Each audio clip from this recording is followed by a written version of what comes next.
मित्रों नमस्कार, सुधीर पांडे पूर्वांचल के यूट्यूब चैनल पर स्वागत है, अभिवादन है, अभिनंदन है। आज वीडियो मज़ेदार होने वाला है। वीडियो लाइक शेयर सब्सक्राइब कर दीजिएगा, कोई पैसा नहीं लगेगा।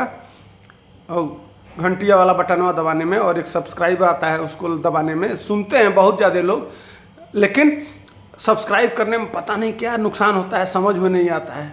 बाप रे बाप। चलिए, आप लोगों को भी धन्यवाद। आइए बात करते हैं पवन पांडे, बचपन के मित्र खेसारी लाल यादव के। बचपन के मित्र, वह खेसारी लाल यादव आते हैं घर। मुंबई में वो फिल्म बड़े स्टार हैं, पावर ऑफ स्टार हैं। आते हैं घर, अपने माँ बाप का पैर छूते हैं, अपने बड़ों का पैर छूते हैं। इसके साथ साथ उनके बचपन के मित्र जो कभी गाना लिखते थे खेसारी लाल यादव के लिए, उनका भी पैर छू लेते हैं। अब इसी पे कुछ लोगों का क्या रिएक्शन है, आइए उनके स्थान विशेष से किस तरह से धुआं निकल रहा है, तो किस तरह से धुआं फेंक रहे हैं और उस धुआं का क्या कारण है और उससे बिहार पे क्या फर्क पड़ा है, इस पे बात करेंगे। तो पहले ये वीडियो देखिए।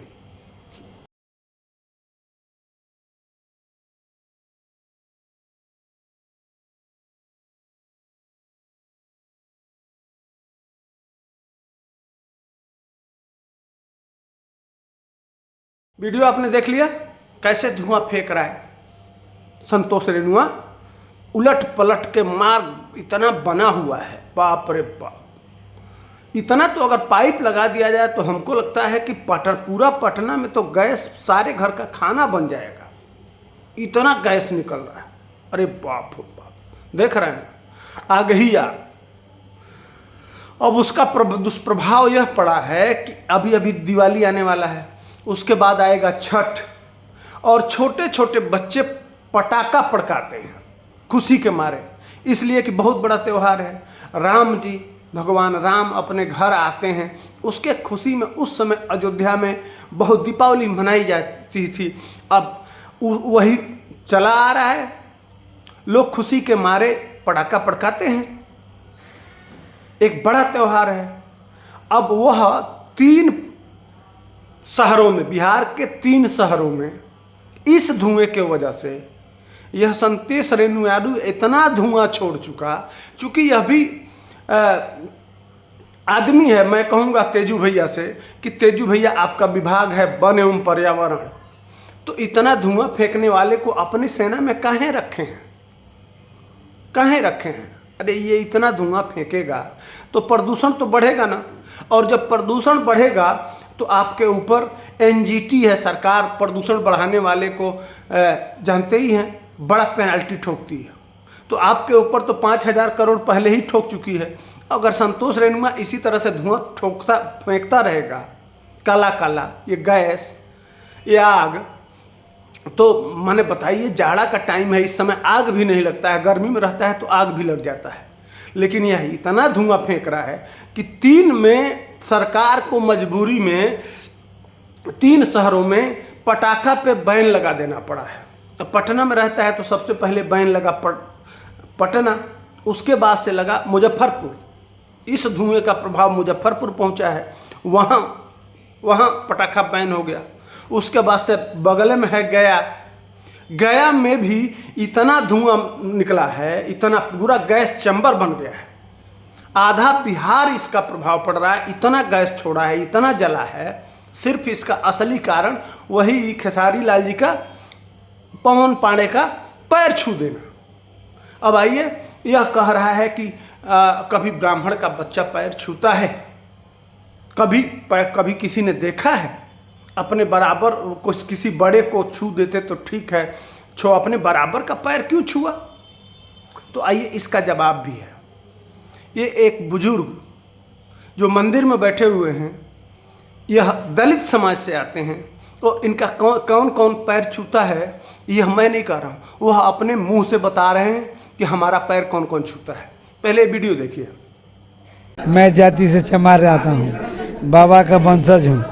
रसू बाबा क्या वंशज हैं? वंशज है। अच्छा बाबा, एक चीज बताइए, आपके पास हर एक जाति के लोग आते होंगे? हाँ, यहाँ चारों वर्ण के लोग आते हैं, ब्राह्मण, क्षत्रिय, बनिया ये देखिए शूद्र माताजी पैर छू रहे हैं। शूद्र जाति से भी लोग आते हैं। किस जाति से हैं? हम राजपूत हैं। आप राजपूत हैं। आप सर क्षत्रिय हैं। क्षत्रिय।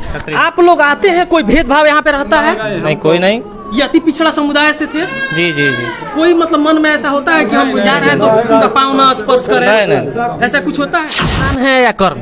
कर्म प्रधान है, जात कुछ नहीं है। जात तो मात्र एक विश्व में एक ही है संसार में, मानव, और उसमें है नर और नारी। वीडियो आपने देख लिया।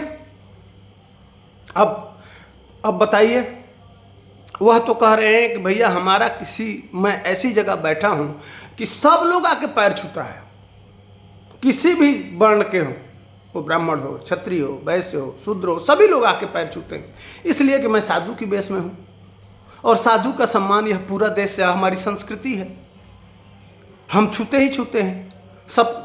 जब वहाँ हम भी जब बचपन में थे तो हमारे दलित मित्र थे, हमको एजुकेशन पढ़ाते थे, एजुकेशन सब्जेक्ट है, संस्कृत भी एक दलित ही पढ़ाते थे। सुबह जाके सबसे पहले हम उनका पैर छूते थे, इंटरमीडिएट में पैर छूते थे भाई, खुशी खुशी। हमारे अंदर कभी था ही नहीं, इसलिए कि वो गुरु हैं। पद का मतलब होता है बेटा, तुमको समझ में नहीं आएगा। दरअसल दिक्कत यहाँ नहीं है, अब दिक्कत है कि तुम तेजू भैया के सबसे खास हो।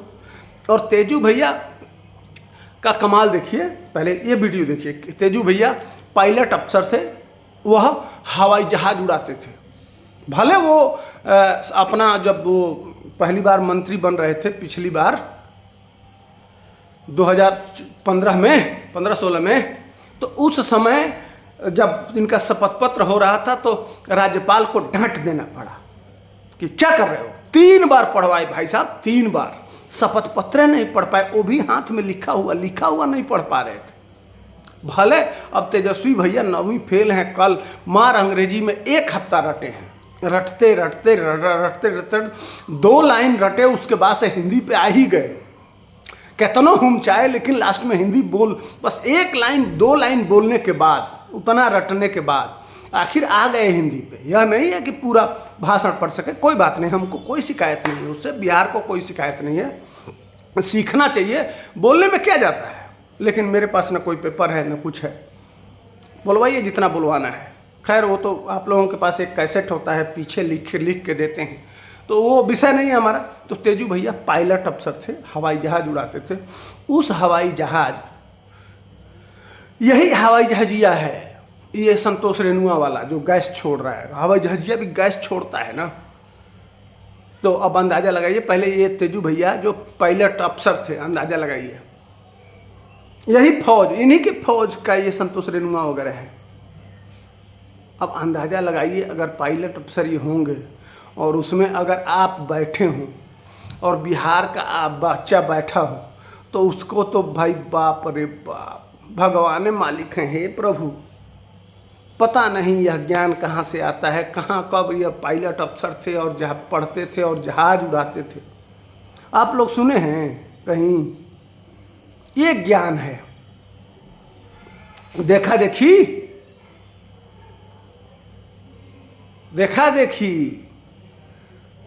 तो ये आइए, ये वीडियो देखिए, उसके बाद से बात करेंगे तेजू भैया पे। सबसे पहले तो हम आपको बता दें कि हम राजनीति से पहले मैं पायलट था। मैंने पायलट बिहार फ्लाइंग इंस्टीट्यूट से हमने तैयारी किया, 3 साल था, 2 साल हमने कंप्लीट किया, 1 साल हमारा अधूरा रह गया क्योंकि हमको चुनाव में आना था। तो महुआ का चुनाव हमने लड़ा और जीता भी। वहाँ की महान जनता ने हमें चुना और हमें जिताया। हमने काम करने का काम किया, मेडिकल कॉलेज, रोड, स्वास्थ्य, शिक्षा, स्कूल, सब चीज देने का काम किया। उसी तरीके से यहाँ हसनपुर में मेडिकल और डिग्री कॉलेज, सड़क, शिक्षा, स्वास्थ्य सब हम देने के लिए यहाँ पे आए, रोजगार देने के लिए यहाँ पे लोग।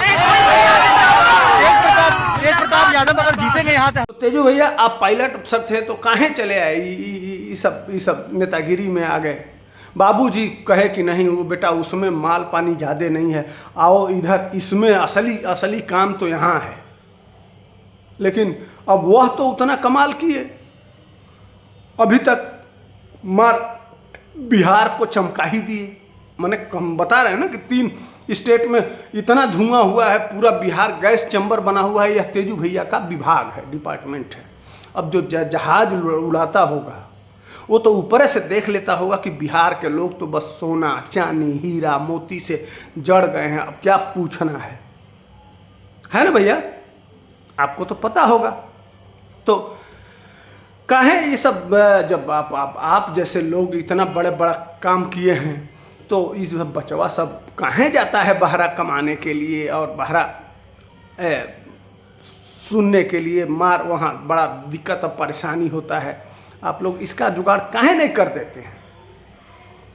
आपको इसी का ट्रेनिंग खोल देना चाहिए। लेकिन आप तो वो कौन ठक वाला गैंग, पता नहीं कौन सा DSS की कौन सा संगठन बना लिए हैं, और वो DSS को लगाइए ना थोड़ा, ये इसका रेनुआ का थोड़ा धुआं अंदर करे भैया। प्रॉब्लम तो सब बच्चों का है ना। बताइए, दिवाली है, आप ही का डिपार्टमेंट है, आप ही चला रहे हैं, और यह डिपार्टमेंट आज 3 शहरों का धुआं के वजह से बच्चे दिवाली नहीं मना पाएंगे, छठ नहीं मना पाएंगे। उनके मन में होता होगा कि भैया हम कहाँ रहते हैं, हमारा मंत्री कौन है, कहाँ हमको मना किया जा रहा है, कहाँ हमको डांटा जा रहा है, कहाँ हमको रोका जा रहा है। इसके लिए कौन जिम्मेदार है?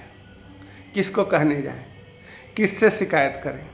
इस पे चर्चा कर देंगे तो जेल भेज दिया जाएगा, कहा जाएगा नहीं यह मुद्दा नहीं है ना?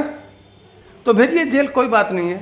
लेकिन हम कहेंगे कि आप हवाई जहाज़ मत उड़ाइए, लेकिन आके इस पे ये जो रोक लगा है इस पे काम करिए कि इतना भी गैस चैम्बर बिहार क्यों बना है? इसलिए कि आपका डिपार्टमेंट। किससे कहने जाए? नीतीश कुमार तो सुनेंगे नहीं, वो तो खुद बौराए हुए हैं भांग पी के। पता नहीं उल्टा सीधा किसी को मुख्यमंत्री बना रहे हैं, किसी को गृह मंत्री जो अपने हैं। तो कृपया करके इस पे ध्यान दीजिए और इस पे काम करिए। इसी के साथ जय हिंद, वंदे मातरम।